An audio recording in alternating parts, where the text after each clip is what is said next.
In a recent clip involving actor Timothee Chalamet, many people have been led to the false impression that Timothee is dismissing the art forms of ballet and opera. I don't want to be working in ballet or opera or, things where it's like, hey, keep this thing alive, even though no one cares about this anymore. All respect to the ballet and opera people out there. Timothy's recent comment is not entirely false though, and within it there lies some truth behind it as well as a sad reality for both ballet, opera, and the possible future of movie theaters.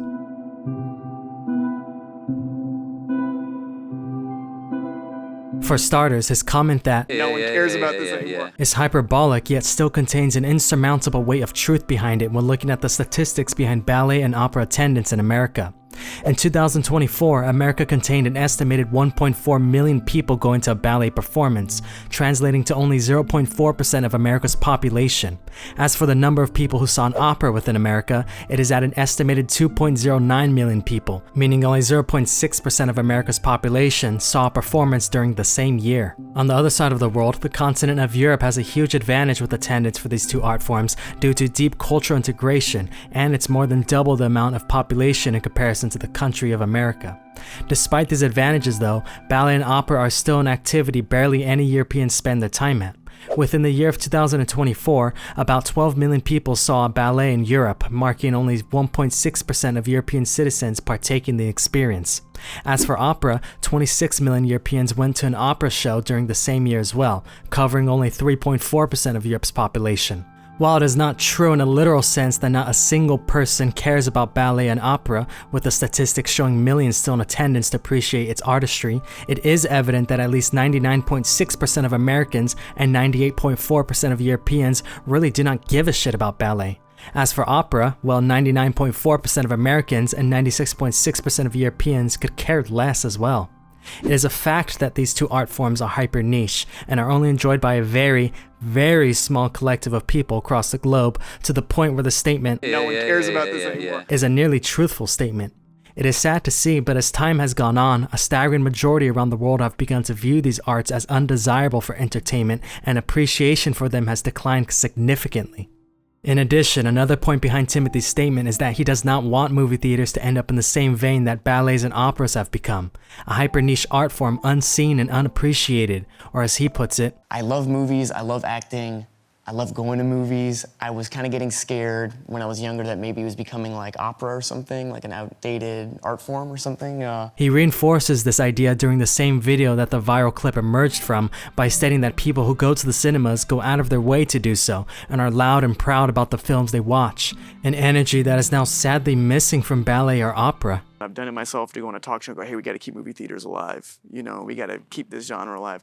And another part of me feels like if people want to see it, like Barbie, like Oppenheimer, they're going to go see it and go out of their way to be loud and proud about it. And I don't want to be working in ballet or opera or, things where it's like, hey, keep this thing alive, even though no one cares about this anymore. In a sense, he is saying that the overwhelming majority of people have moved past ballet and opera, and that one day they might move on from movie theaters as well.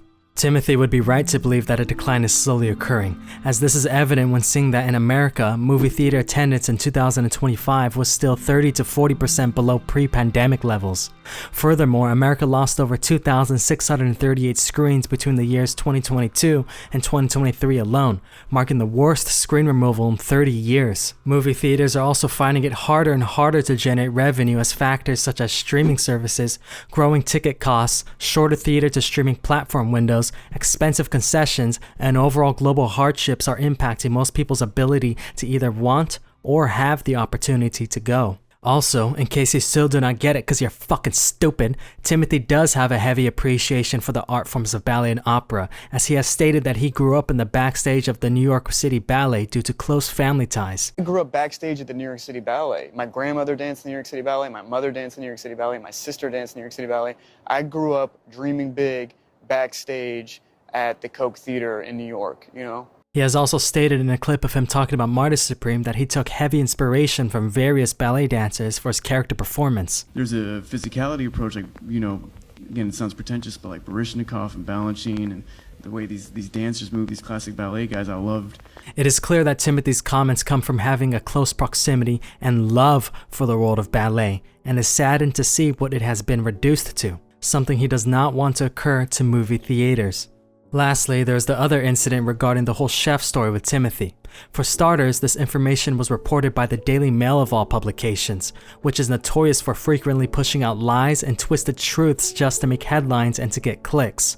This article about Timothee is a prime example of Daily Mail and their frequent ill practices, which is clearly working from the amount of ignorant people believing in their bullshit. How did the Daily Mail twist the truth though? Well, after watching the Parenting Hell podcast episode with Tom Davis, it should be noted that he never says anything about Timothee having a private chef, not once in the transcripts or within the other podcast episode involving him.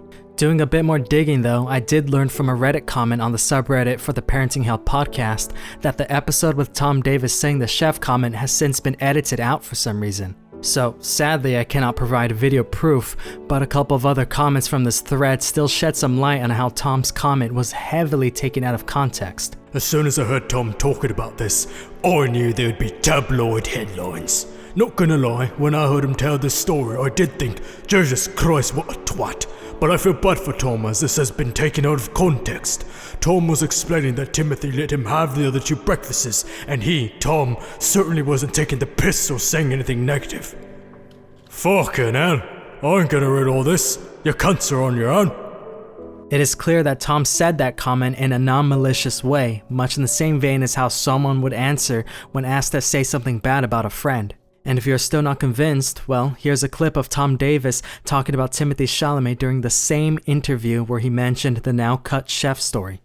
We were filming a scene, and as we walked back, he went, hey, you know something? I went, you're actually a pretty good actor. And I was like, I'll take that. That's probably but he gave me quite a lot of, he gave me quite a few compliments. He also had this to say about Timothee on March 3rd, just 1 week after the Parenting Hell podcast episode was published. I said, my word, Mighty Supreme is a work of genius.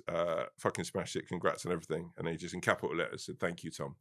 And then I sent him about 8 messages. No, he's very sweet. I'm just thinking about this new bit of work. In the end, it is clear that Timothee Chalamet cares deeply about the art forms of ballet and opera, and speaks the truth when he states that no one cares about them, as in the grand scheme of things, it definitely appears as so. He is afraid of movie theaters ending up in the same vein as these unappreciated art forms as well, as reports constantly state that movie theaters are finding it harder and harder every year to attract audiences and generate revenue from customers due to numerous factors. This whole outcry is also a telltale sign of how far ballet and opera have fallen from the grace of the entertainment masses as well, as it took an A-list actor to finally bring mainstream publicity to these 2 art forms, something they both have not had since the 1900s. Writer Gia Kulas put it best with their article from the New York Times. Quote, Chalamet's words, sadly, prove another point about ballet's role in popular culture. The reason the mainstream media is talking about ballet this week is because a celebrity talked about it first. If a dancer said that a film didn't matter, it would be like a tree falling in the woods.